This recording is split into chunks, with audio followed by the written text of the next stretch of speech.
There are three things about democracy in Nigeria. First, Nigerians are passionately committed to democracy, and this has been demonstrated numerous times by the Afro Barometer polls on this subject. Secondly, Nigerians are deeply concerned that the quality of democratic practice is low and in constant decline, questioning even the idea of using the epithet. Thirdly, the bulk of Nigeria's political class has no commitment to democracy and does not respect or care about the commitment of the people. These are the factors that are at the center of inquiries about the future of democracy in the country. Our focal point this evening will be on political crisis and the future of democracy in Nigeria.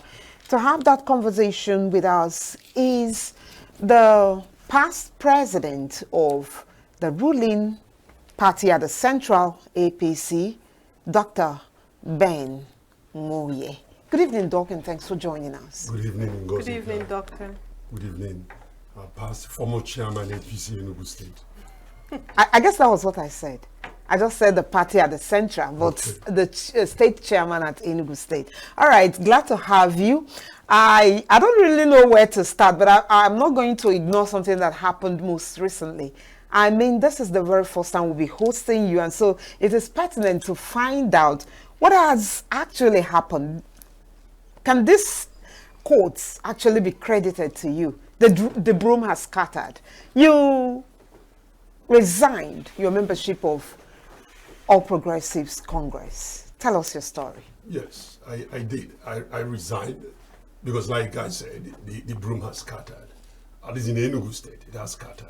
And there are two bunches. The broom, suppose we put it together from 2013. I'm fortunate to be part of that history of EPC from 2013 to the present. Let me find out from you, sure. From before 2013, because I understand some sort of coalition or merger happened in 2013. Correct. Before then, where were you? Before then, I was in ACN. Okay. I ran for Senate for Enugu East Senatorial District under the then now defunct ACN. ACN, all so right. You have the ACN, you have the CPC, part of the APOGA, led by Rochas Okorocha, part of UPP, led by Senator Pius of Delta State, is deceased now, and then and then part of the new PDP, led by the former Vice President Atiku Abubakar, and I talk about AMPP, led by now former President Muhammadu Buhari. So AMPP or CPN? That's the CPC. Okay, CPC. CPC led by the Buhari. President Buhari, while the AMPP is the Obunayono. Okay, the late Obunayono. These were the people that came together. And if you talk about like the Southeast then, which I'm part of, people that formed it. In Southeast, we have the late Obunayono. We have Senator Chris Ngige of Anambra State. Then you have the Rochas in Imo State. Then you have Nyerere of Abia State. There's this Nyerere, that's Dr. Ikeche Menike. And then in Enugu here, you have the likes of Imainuku, and then you have this Namani, Onyemuche Namani, and then Gerard Jojo Kolota. Of course, my own son, Ideke, who is now in Labour, who is now in Senator. Okezia. It was our first gubernatorial candidate by 2015. And then, of course, I was asked to chair the party. And so, when I say we painstakingly put the broom together, it was really painstaking. One, there was no money, so we had to contribute money. No structure? There was no structure, so we had to band this structure. People who followed me from ACN joined what I had then from the West. People who followed the Deke had just finished running on the Labour Party. Then he ran 2010 on the Labour Party. He brought his own structure. Then he made look from AMPP. So there was no structure, like you said. So starting from the ward to the local government and to the state, we put all these things together. And at the time, remember, at the time was when the Boko Haram thing was coming up. So we were named Boko Harams, we were called all sorts of names, and that was also around the time the Chibok happened. So it was more like we were part of it. I remember a time we went to campaign in a church at Isuzo. And in one of the churches, I won't name the church, but when we got there, the bishop said we should not talk anything about the party or Buhari. We should just talk about ourselves. Now, can you imagine campaigning? They knew who we were, but you shouldn't talk about APC, and you shouldn't talk about President Buhari. You should talk about yourself. It was difficult. It was very, very unfortunate. Believe it or not, there were some churches where they refused to give communion to some members of APC for profound that they are members of APC. Believe it or not, I'm a Catholic, and I'm saying this thing coming out from the Holy Week, and fortunately we lost our Pope, our leader, in just after the Holy Week. So when you think about what we did, no money. I hosted President Buhari, then General Buhari. In fact, when he was visiting Enugu State, there was no vehicle. I had to get a vehicle from Chief Onyemuche Namani. I'm talking about Siana, because I called the government house. They said there's no armored car. I called Sullivan Chief, who is not a member. I called his chief of staff then. Said there's that day they were having their own issue. So it was a difficult time. I rode from the airport. I believe it or not, I picked the then General Buhari, just me and him, and a DSS officer in the front. I put together the vehicles, the backup and the forward vehicle that we used, and pulled him to where we actually had the meeting, where he had to express his interest. There was El Rufai in that meeting, okay? And at the end of the day, we went to open an office for him. The first office in this hemisphere for Buhari campaign organization. By the way, by the immediate past DG of Voice of Vaughn, that's Mr. Ukechukwu. He donated that office. We went to open the office and receive it. These were the things we did. And I tell you, we are doing this, fast forward. The people who are in the party now, in almost all the leaders now in APC were in PDP. They were all castigating us. And I'll name names. If you come to Enugu State, the chairman of APC, Ugochukwu Abala, was in PDP. They were castigating us. He's my friend.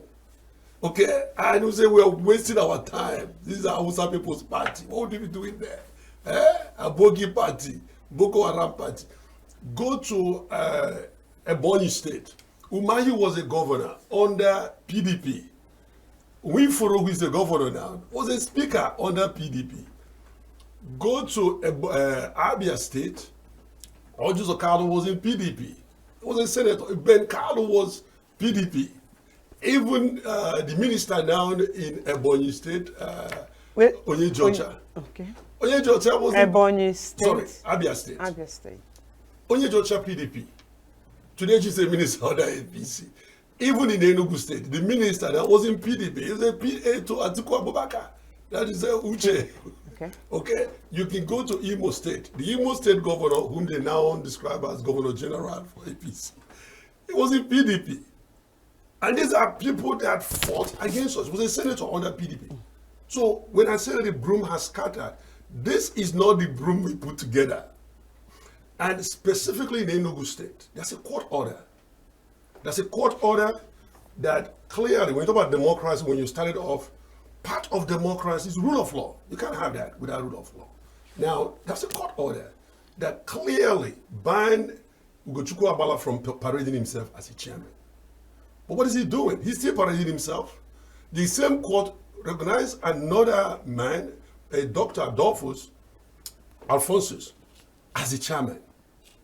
From ward to state, they are all bifurcated into two. So the broom that we had put together, a bunch of broom, is scattered. So the little we have is one little bunch being held by Ugochukwu Abala, and the other illegally and by the acquiescence of the national leadership, because they recognize him. And one other little broom being held by Dr. Alphonsus.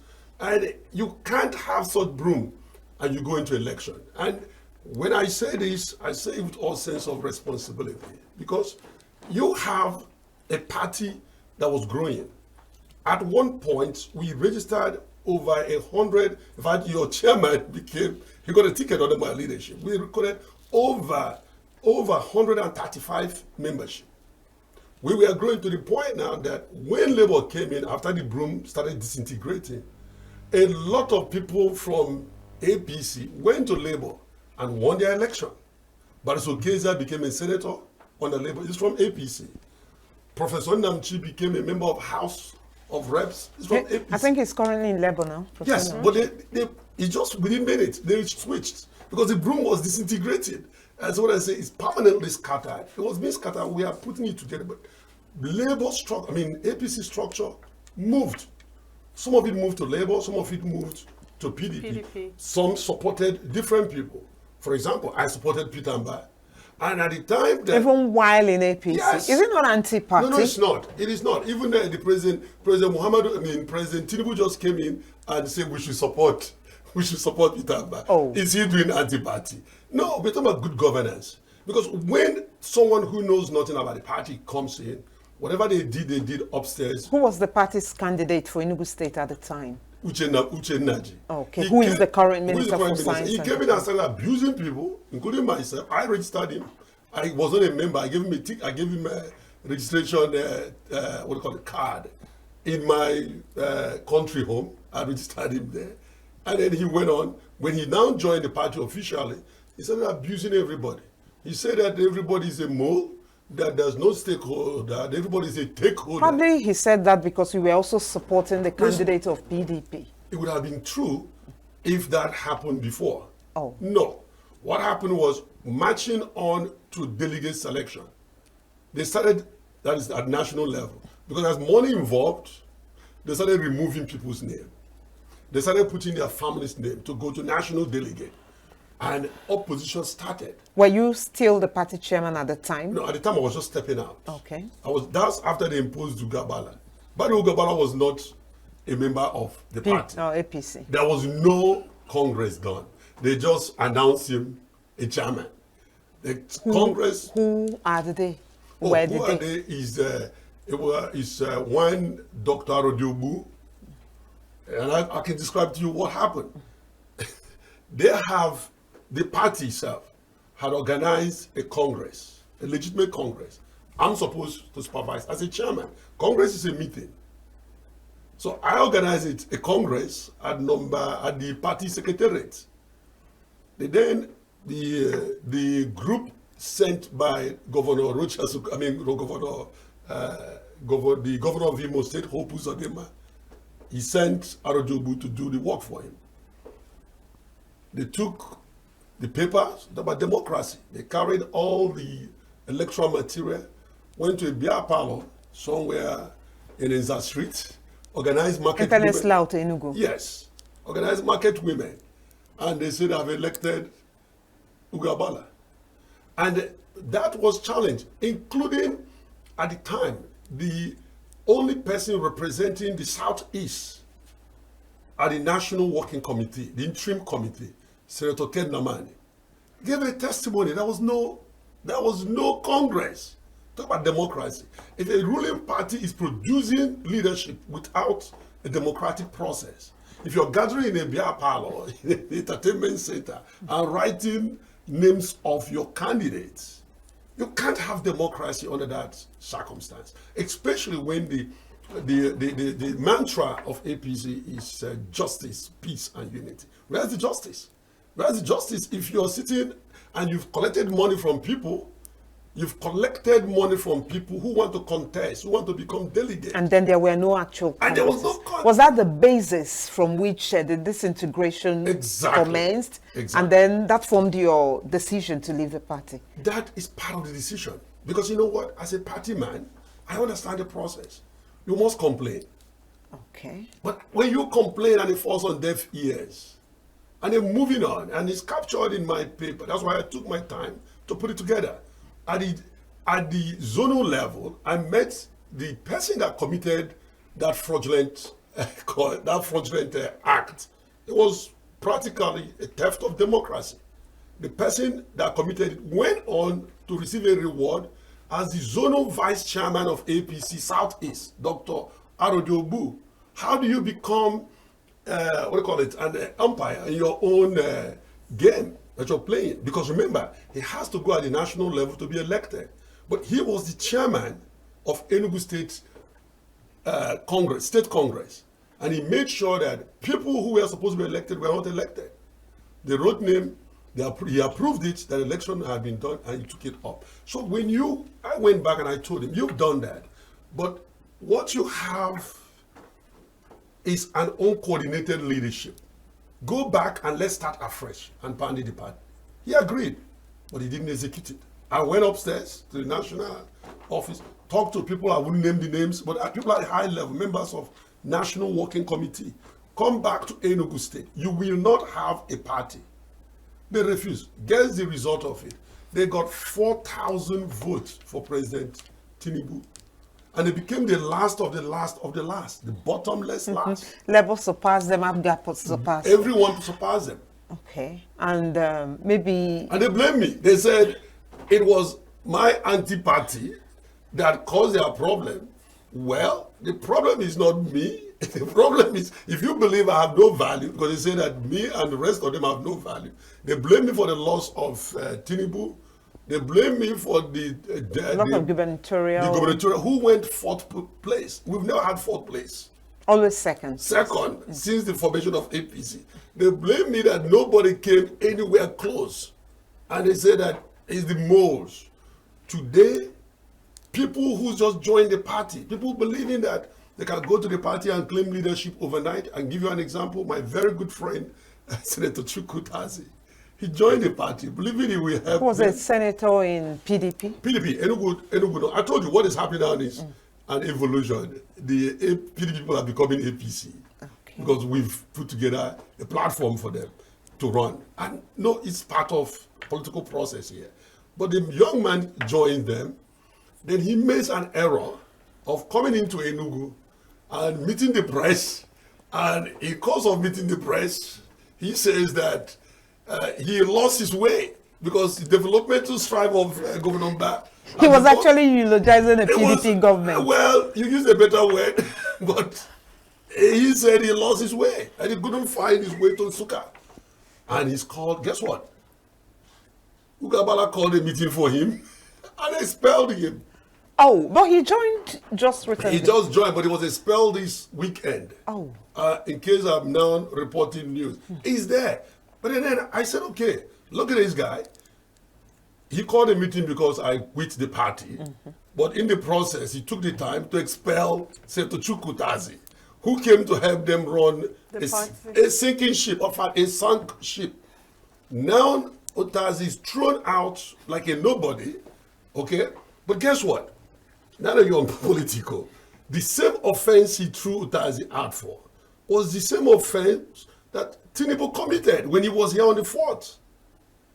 So he should go and expel our dear president from the party. Because he also praised on January 4th, it was in the Enugu governor's project. Yes, and he said we should support Mba on security, that the Mba is doing well, on the infrastructure is doing well, education is doing well, health, and he was in Enugu from the timing I have about 1 hour 45 minutes, singing praises of Mba.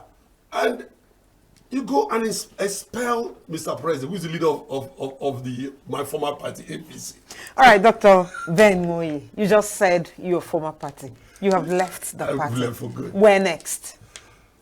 You know, I'm enjoying my relaxation, 50 days of partyless. But you've always been a politician. Is it worth your while? Yes, because now I can think, now I can hold meetings, now I can talk to you. Sometimes you can't talk to the press freely because, you know, you have to protect your party.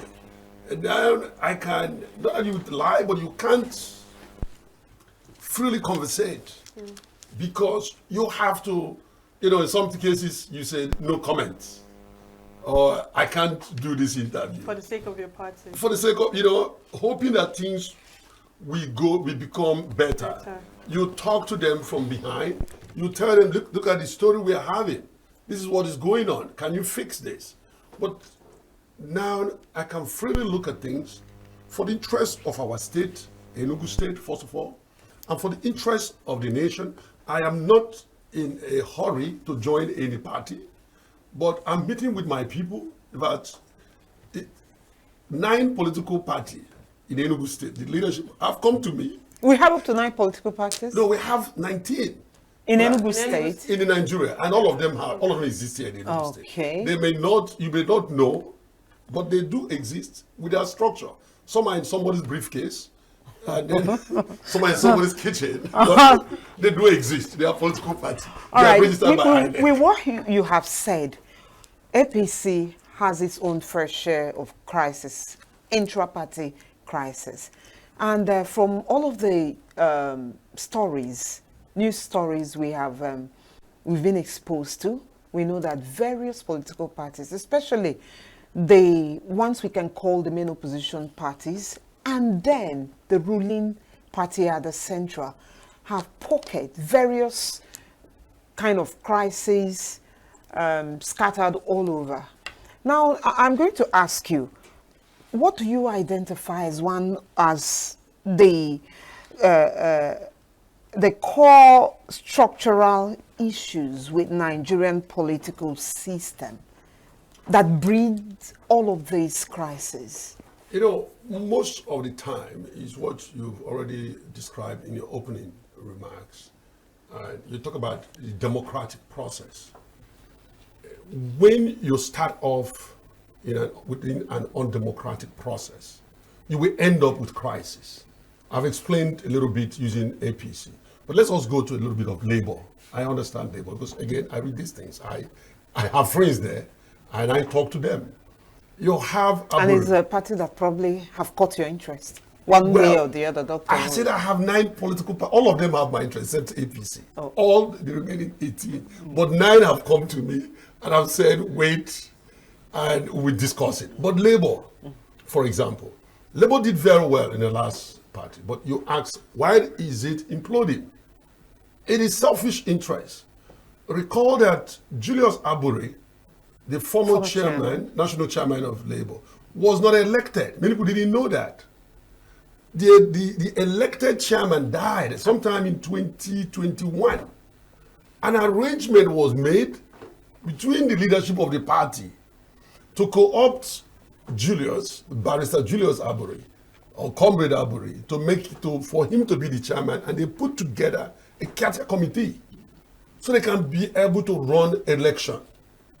They did that. They took him to the INEC. INEC recognized him as a structure, so they'll be able to submit candidate, because you need at least the secretary and the chairman to submit candidates.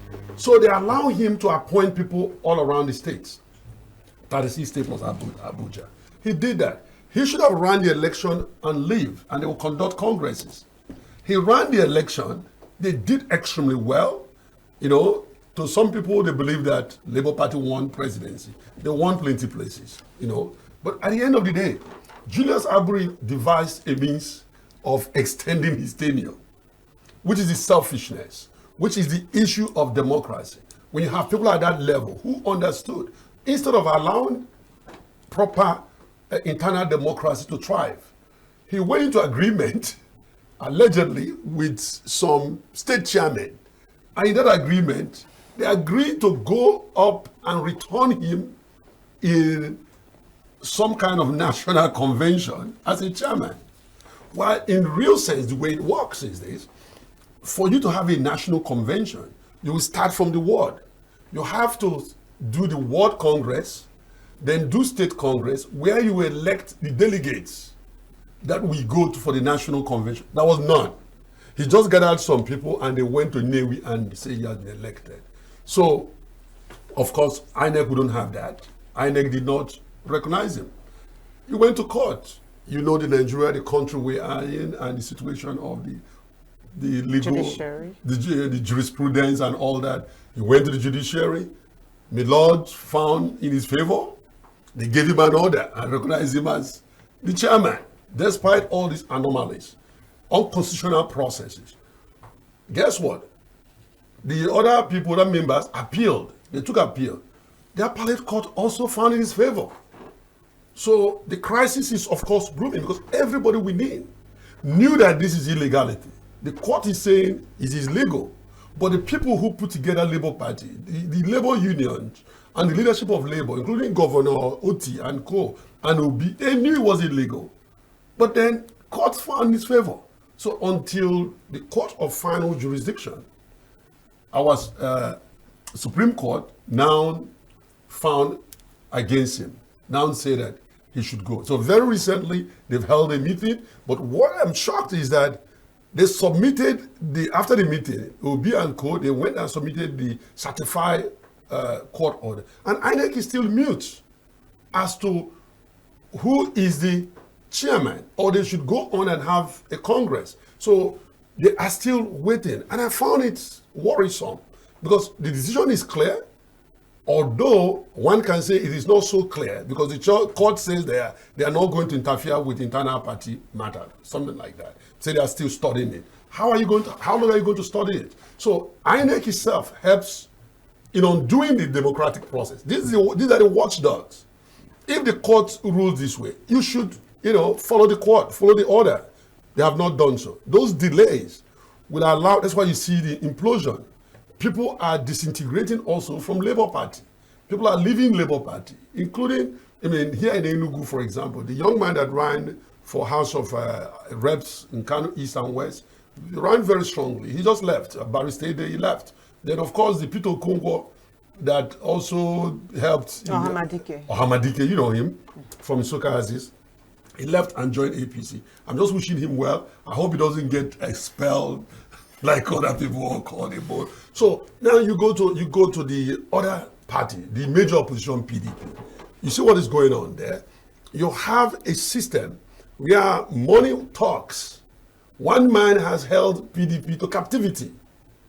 Okay, the Minister of Federal Capital Territory. The immediate past governor of Rivers State. Yes, Nwoye. He had decided that they offended him and is paying them back because of what they did to him. So when people are abusing Wike, they should take their minds back to 2023 or 2022. Build up to 2023. Yes, election. Primary. Why would Tambuwa do what he did?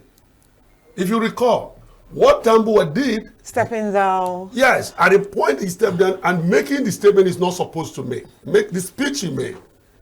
Okay, that speech, he believed, turned everything against him. So he's prepared to pay them back. And that payback, he's figured out how to do. He's a lawyer. He knows how to make trouble. Most lawyers that are litigators, you know how to form. If you want to foment trouble, I'm a lawyer too. I'm a litigator. You will figure out how to make sure that the trouble goes down very well. So he decided he's not going to leave PDP, but he's also going to take over APC. And guess what? He influenced the dissolution of APC Rivers State, ESCO. In turn, they allowed him to appoint all the ESCO of APC, the interim committee of APC, while he's still remaining as PDP. So that he's calling the shot. Now he's calling the shot. He has his own lineup against the governor's lineup, starting with the Anyang, who is the national secretary. Again, that matter is not yet defined. INEC is still sitting on. They've been asked to go home and resolve their crisis. Their crisis is still unresolved. So it is the big men. The question is, those who want to perpetuate themselves in office, they will use every means. They will use every tactics to make sure that they perpetuate themselves. That's what I saw in a ruling party, in my own party. That's what I saw. And I said, no, I can't be part of this. You said you're no longer a member of the party. In my then party. Okay. I misspoke. Yes, in my then party. I said, that's what I saw. And I had to pull out and say, no, I can't be part of this nonsense. Because the people are yearning for democratic process. Good governance. The good governance, that's it. I'm a teacher of good governance at Enugu State University of Science and Tech, of governance. And if you don't have rule of law, if you don't have transparency, if you don't have accountability, you can never have good governance. In all these things that you've said, it's obvious that corruption is an obstacle in the Nigerian government. And moving forward, this particular issue has actually distorted the trust of the people in the Nigerian politics. So how can all this be resolved in order to gain back the trust of the populace?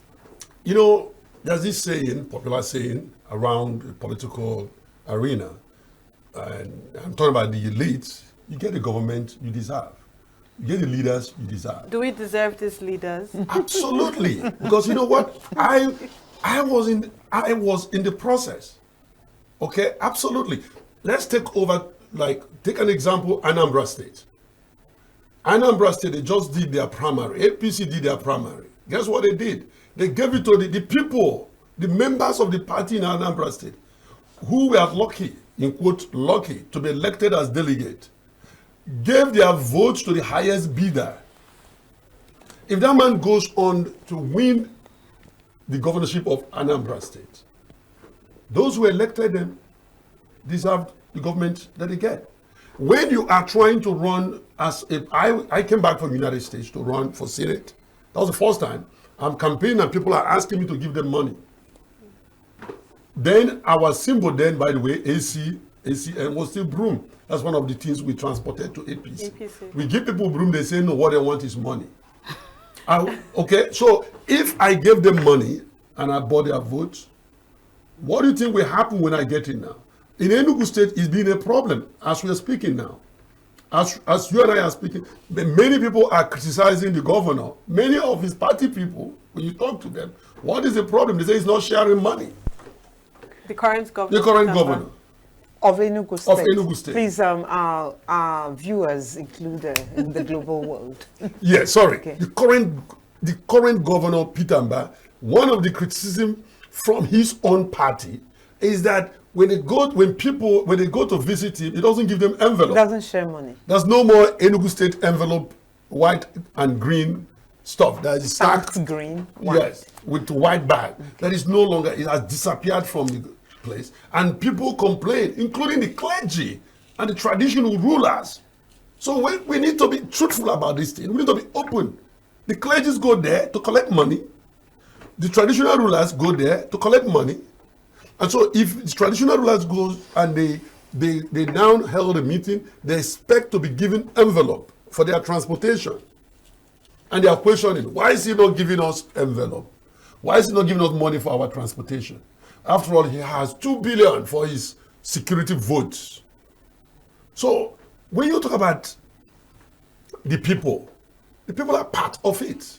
We have to go to the fabric, whether it's in our household, our own homes, people, the corruption you mentioned is everywhere.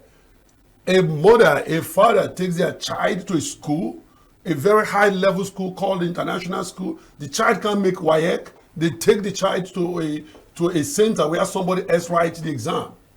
That child comes out. He can't pass good jam, then they pay for a school where he will go and graduate. If it's marked down, they call the VC and they tell him they're the biggest donor. My child must pass. So these are the leaders we are producing.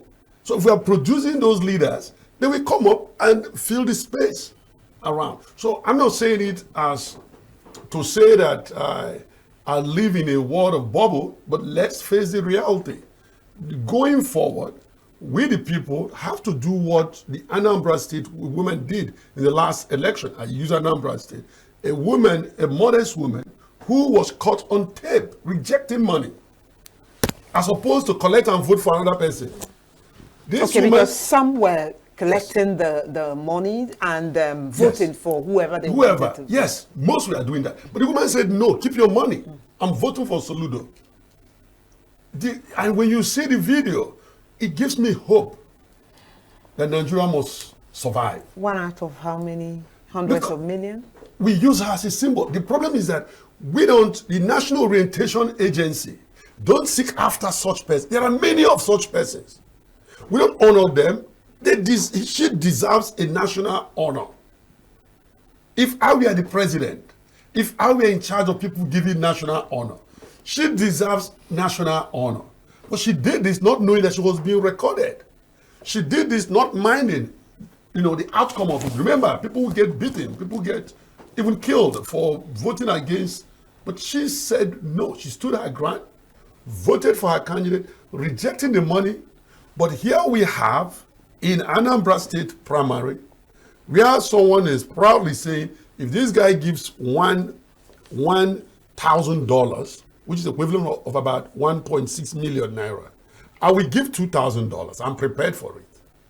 Proudly goes to the National Secretariat and say, oh, they said that Anambra State has billionaires, that all the candidates, 7 of them, they are billionaires. Said, here, we have billionaires here, they can buy other billionaires here. And they wouldn't even feel like they have. And the people at National Secretariat are happy to hear that because they want their share of those billions.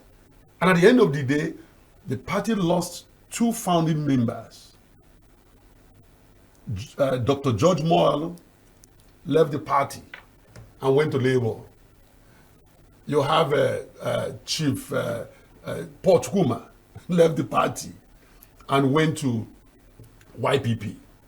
So how on earth do you expect that party to survive? To thrive. Unless there's some Nigerian magic or political magic.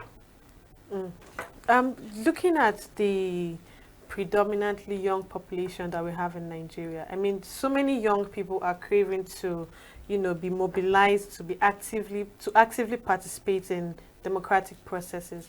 How can they be incorporated into this process? You know what? At some level they can, but in reality, the financial inducement have excluded them. I take whether it's APC or PDP, for example. If a young person, as is defined, the youth as is defined, maybe I think under 30 also. In some party, in APC, it's under 40, is defined as youth. No, under 35 now is defined as youth. It used to be 40. Now, if you want to run, let's say you're a youthful man, you want to run for governorship, you will pay 50%. And guess what? 50% of 50 million. But not everybody can afford that. Exactly. So I'm saying that they're excluded by financial restriction. Is it supposed to be? It's not supposed to be. That's my point. So as much as we encourage the youth and the women, take for example the women, we also say the women because they are kind of the marginalized group. The same thing applies to the women. In the women, they say, okay, they don't have to pay half. They should pay what they call the expression of interest. We'll give you the nomination form free, but you pay for expression. How much is it? 10 million. You could be a young woman, you're a smart woman, you want to run, you want to help, you have a good program. But you will have to go and fetch 10 million first. Okay? So the exclusion, unless we have law making it illegal or putting a limit on how much, because these are financial restraint. They say the youths are the leaders of tomorrow. And that tomorrow never comes. Because number one, they are financially impoverished. They are unemployed. The youth, before you become really gainfully employed, you're out of the youth bracket. If you are looking at 35, most Nigerian youth, to be able to be stabilized, would have been out of that youthful bracket unless they decide to do the other stuff that they're not supposed to do. And again, you wedge through that. But if you follow the normal process, because you are out legit. Thank you. The legit process. You will be out of that bracket. By the time you clock 30, you wouldn't be able to stabilize. That's your point. By 30, and then you will no longer be classified as a youth. young person. Okay. The political landscape in Nigeria is largely influenced by ethnic and religious tensions. In your own view, how can Nigeria gravitate towards a more national identity that transcends these divisions, religious and ethnic lines? I think we all have our own roles to play. We all. That's part of the reason I took time off from my normal routine and I started teaching. I started teaching, it was purposeful, it was intentional. I teach in the peace, the Institute of Peace And conflict resolution. I think it's called Peace, Conflict Resolution, and Development Studies. So I teach governance, peace, and national cohesion. That And must be on postgraduate level. yes, I teach postgrad. Right now, I'm teaching doctorate students, and you'll be shocked when we open up this discussion. And I use the secretarial method, and I'm teaching people that are people from all over, diverse people, and many of them are not even within, because it is a hybrid class. We have people in the classroom and we have people around the world. I have students in Maiduguri, I have in Lagos, I will have in Italy, I have a student in Kampala, Cameroon. I have people from all over the world, and even people from the media side and all that. I have a senior journalist in my class. We have to teach people the need to see ourselves as one force. But the average Nigerian don't see themselves as Nigerian first. Your identity, first identity, primary identity is your own ethnic identity. And it keeps on and on. It keeps reducing. Even when you say, take the Igbos. Even when you say you are an Igbo, when you come down to being Igbo, you will talk about the part of Igbo you are from.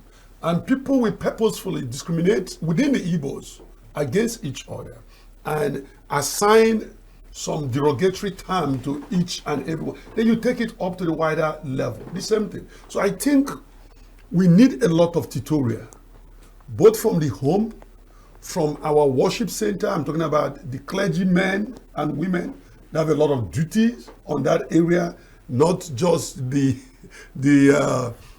favor that they always ask God to do, and not just the entrepreneur type of religion. Because since we listen to them, since we go there, we believe them. We should go there also and pray for unity, pray for cohesion, and pray for oneness.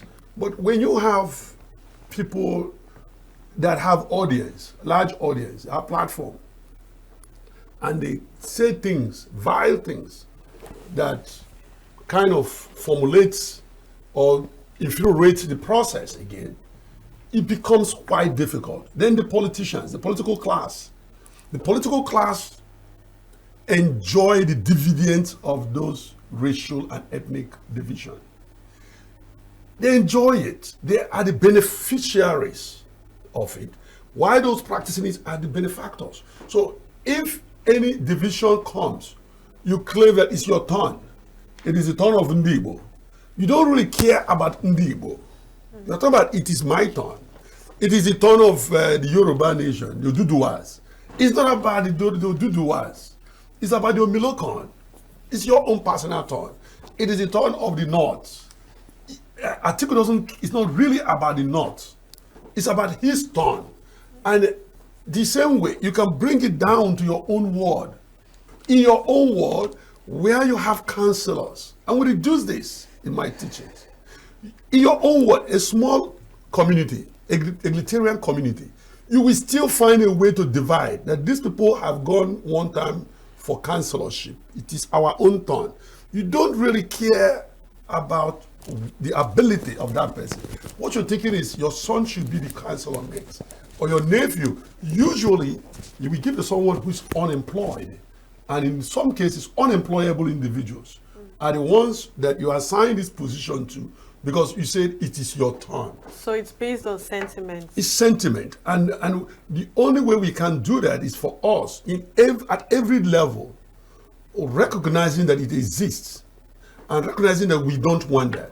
And I use Rwanda in my class, for example, because Nigeria experienced the same thing the Rwandans experienced, and we almost came out almost exactly the way they are coming out now. Almost larger nation, because the Igbos, 3 million. Some people will say it's over 3 million. Some say it's 8 million or so. We are killed. We are slaughtered through the Biafra war. And we are also impoverished. At the end of the day, whether you're a billionaire or not, they only receive 20 pounds. And nobody complained. So at the end of the day, they say, no victor, no vanquish. But you gave them 20 pounds. All their money became nothing. And the Igbos, for the most part, forgave. They went on. They went back. They went back to the north. They went back to the west. They went back to the south. Okay? But the system was still being structured to antagonize them. The system is still being structured to oppress them. Rather than they're observing, you know what, they don't want us. That gives rise to those seeking for separation. The fresh agitations. The agitations. Because if you say no victors, no vanquished, you must do certain things. When I was in America, I was among few lawyers, very bright lawyers, who decided that corporations that benefited from the institution of slavery must compensate the black Africans. And so we put together a case called In Re African American Slave Litigation. Okay, I was among the lawyers that drafted, with other manners of people, to compensate descendants of slaves. Nobody has done that for the Biafrans, because they built things that were taken from them, and some of those wealth, people took it, and people have become very wealthy who otherwise did not merit it. Okay? So, but then they forgive it. So we need to really come up to a point where we have a national discussion and be open about all these things, so we can start mending fence. But there is some causation element. There are things that made these things happen. Allow people to, to air their view. There's a need for at least once a year national discussion where we openly talk about these things, talk about the problem, and come up with solution. It's not just we sit down and as against secession. Of course, because the process of secession is not done the way it's being done now. Many countries separate, but you don't do those agitation the way it's done now. If you want to do secession, there's a process, and you can't have just a group of persons leading it. You must also get all parts to be involved, including those in government. Somebody can move a motion for that, but not a secession that we just have to go. You need to understand the process. And people are being fed, I don't want to say garbage, but they are being fed things that are not obtainable. You don't just come up and you say that so chatter say this and you're consuming it. One man cannot run the show. Secession, even Ojukwu in his time had a cabinet. You can't have a one-man show. You can't come up and you say that everybody have said, and we must have the so-called referendum. Referendum is not imposed by foreigners. You go there or some country and you say you have established embassy. You don't do fake. You don't succeed by propaganda, and then you don't succeed by calling names to other people. You abuse people, you call your country zoo. No, we can't say that. The Nigeria is zoo and all this. And if you want to succeed, look at the history of countries that have done that successfully. We've had failed ones and we've had successful ones. We're talking about advanced countries. And we're also talking about some African nations where they have had peaceful secession. You can have a peaceful secession, but there must be some meeting of the mind. It can't be a one man's way and no other person's opinion. You can't wake up one day and you decide for me and you only. Because we are still in a democratic process. Whether I am desirous of seceding or not, I must be told. And there must be time. There's a process of it. Even if you look at what happened in the Bakassi Peninsula, people were given choice of either being a part of this or this. Exactly. Some people actually agreed to move to remain in Nigeria or to move to Cameroon. Most remained in Nigeria, but some moved to Cameroon. So you can't come in and you said that we're going to do that. When they did the map, there's a division. Map is created. And you must have a conversation. Even as rural as that peninsula is. There was a meeting. And then you chose. You get a Nigerian passport or you get a Cameroonian passport. If you decide to remain in Nigeria, they will find a way to locate you. This area you are is now Cameroon. Even if your great-grandfather's grave is there, you can pick it with you and move. But move you have to. But move you have to. If you decide the other side. You want to be. Okay, let's return to the issue of political crisis in Nigeria. I don't know if there's anything like inter-party crisis. Yes. Crisis, parties against other parties. Yes. You have it going on in Rivers State. Tell us about it. Of course. Rivers State is a case study of inter-party. Because you have a clear PDP elected governor, okay, who is being removed illegally by APC. Your former... By APC, you know, and a man that was elected as president under APC. That's inter-party. The house is destroyed. That's the executive arm is also destroyed. And the APC government imposed a quasi-military regime. Okay? And I believe the fear of Tinubu is the beginning of wisdom. That is why you have the Akwa Ibom guy fidgeting, and he said Tinubu all the way 2027. The Akwa Ibom governor. The current governor. You read it? Even when he is of PDP. He's of PDP. So immediately he thought about it. Akwa Ibom is the highest producer of oil. Okay?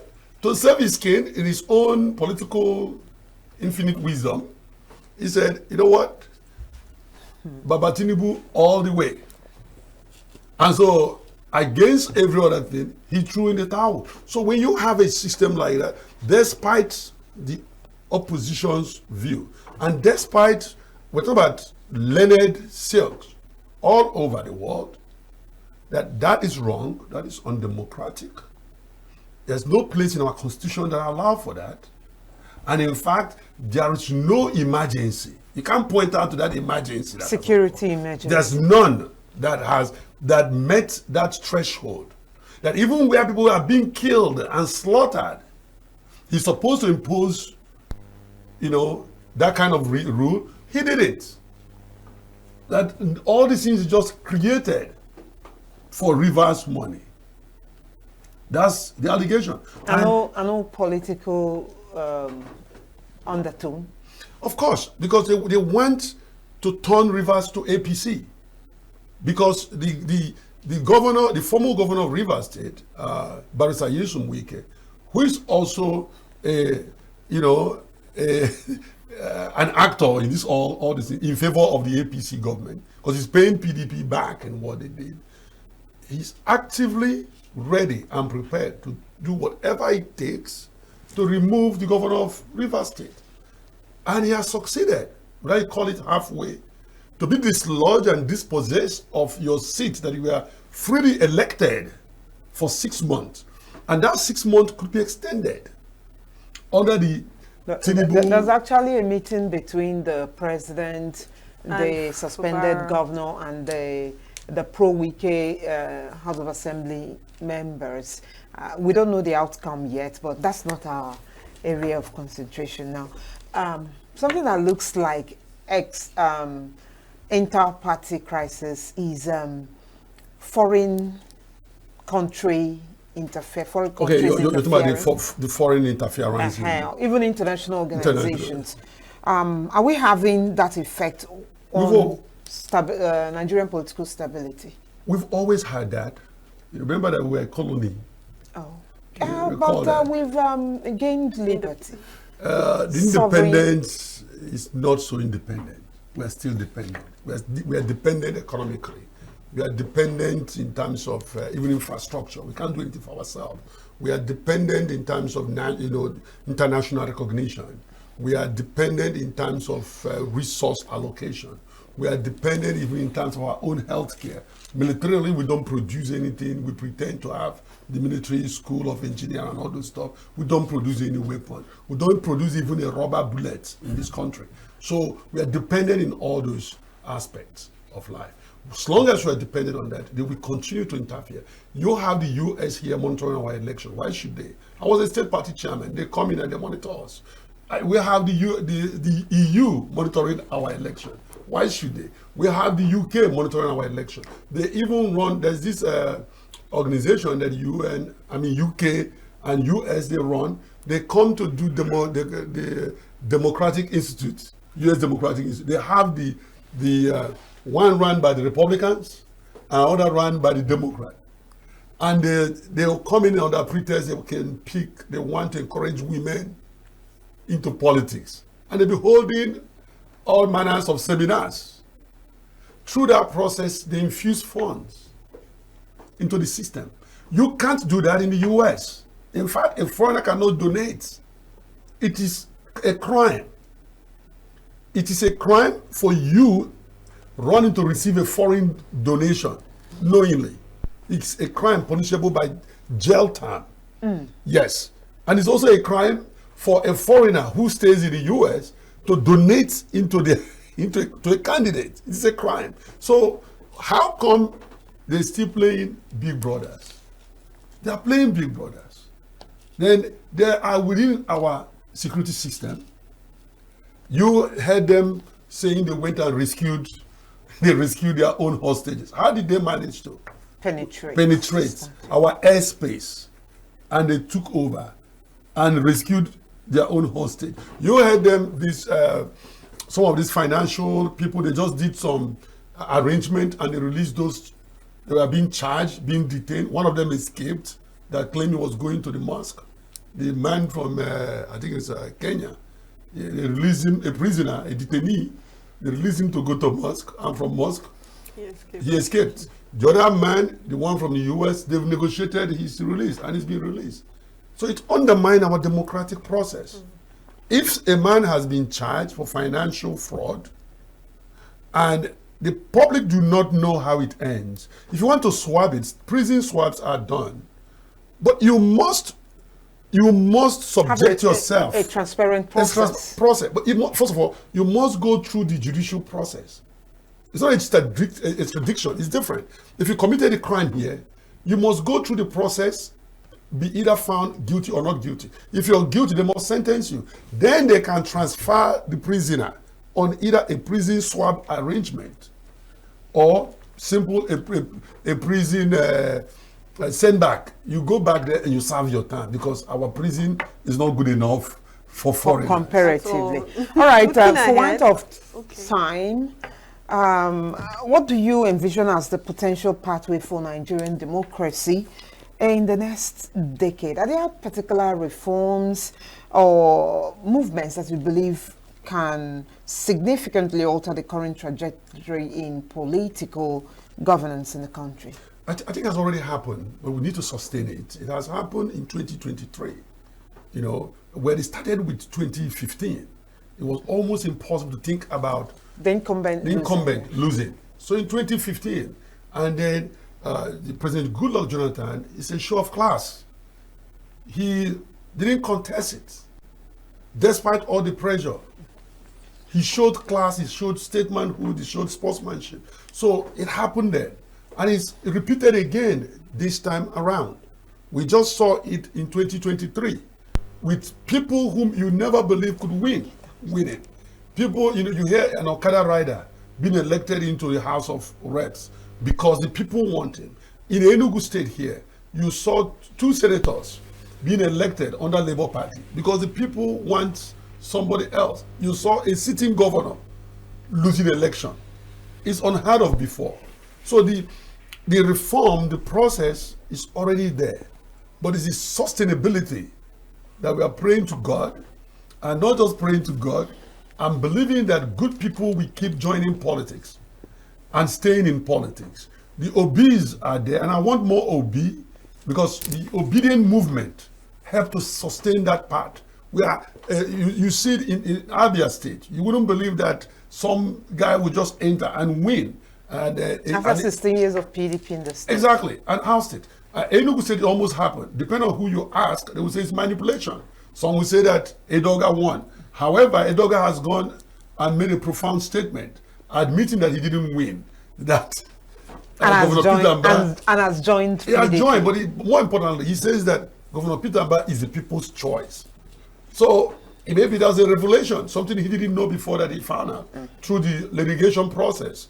So if we sustain the trajectory, I think we'll continue to move better. Now you see people in APs, like myself, I left. So it shows that we are moving. We no longer agree, it's nothing offensive. We're saying that it no longer fit me. The aerofiles have left. There are more people who are going to leave. And those people are going to find themselves somewhere to keep tweaking the system. They'll speak out, like I'm speaking out now, and then they will join a system and join hand to keep making sacrifice. And someday we'll get it better. We get it right. All right, thank you very much, Dr. Ben Nwoye, for your very resourceful contribution to Politicus this evening on Signature Evening.